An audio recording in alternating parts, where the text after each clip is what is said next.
here at Gardens of Babylon again, and I'm so excited because I've got to get some Christmas gift shopping done. I'm hoping to cross some people off my list.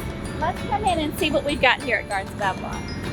I'm hoping we're going to be able to find some workers at the store to tell us what their favorite gift items are.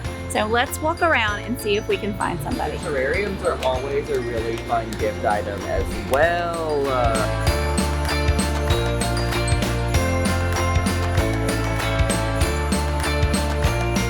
So what is your favorite? So I love the Philodendron Summer Glory Okay. and the Epicremnum album. Ooh, show us. Can you? Yeah.